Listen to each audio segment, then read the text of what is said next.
Untuk dibuat jadi sol sepatu, sekam padinya harus diolah dulu jadi silika nih. Yap, tidak hanya karet, silika juga merupakan salah satu bahan penting untuk membuat sol sepatu.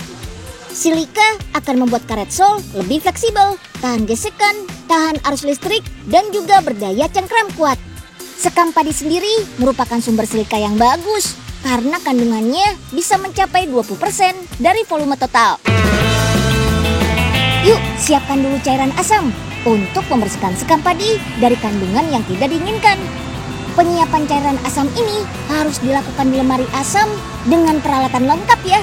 Soalnya cairan asam murni sangat berbahaya, apalagi kalau sampai terhirup.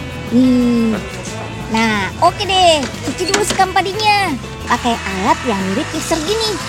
Agar benar-benar bersih, proses pencucian ini menghabiskan waktu sekitar 2 kali 15 menit.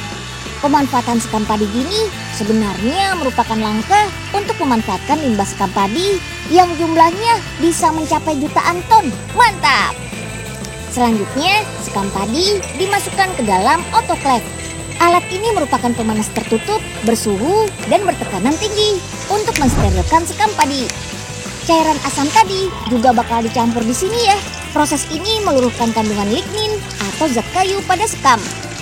Setelah proses sterilisasi selama 3 jam pada suhu 105 sampai 110 derajat Celcius, sekam pun dibersihkan kembali dari sisa cairan asam. Untuk menghilangkan kandungan air pada sekam padi, kita lanjut ke pengovenan nih. Proses ini memakan waktu yang panjang, bisa sampai 7 bahkan 10 jam. Waduh, lama banget. Ya, soalnya oven ini nggak menggunakan suhu yang terlalu tinggi, hanya sekitar 70 derajat Celcius. Sekam padi yang sudah kering ini kemudian dimasukkan ke dalam tanur.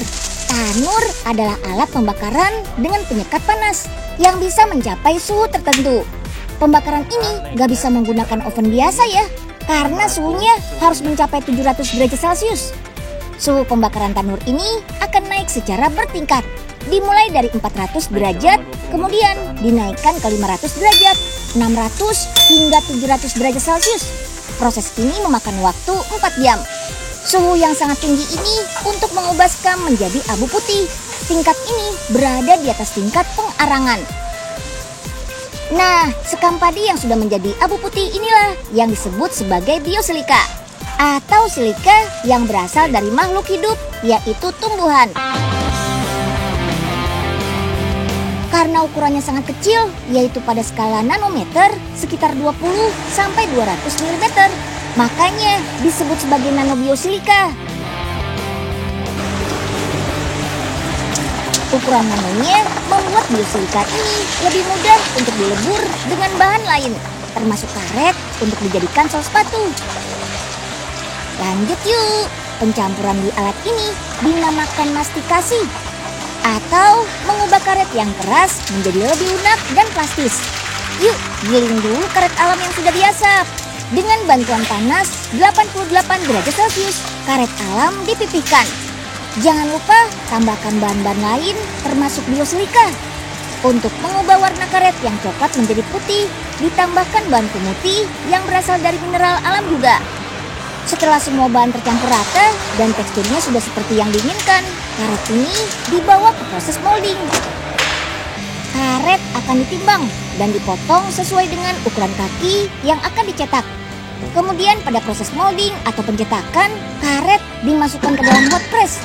Mesin ini memberikan tekanan dan suhu yang tinggi agar karet terbentuk menjadi sol sepatu. Waktu dan suhu yang diperlukan harus disesuaikan dengan suhu dan kelembapan ruangan, biar hasil cetakannya nggak pecah.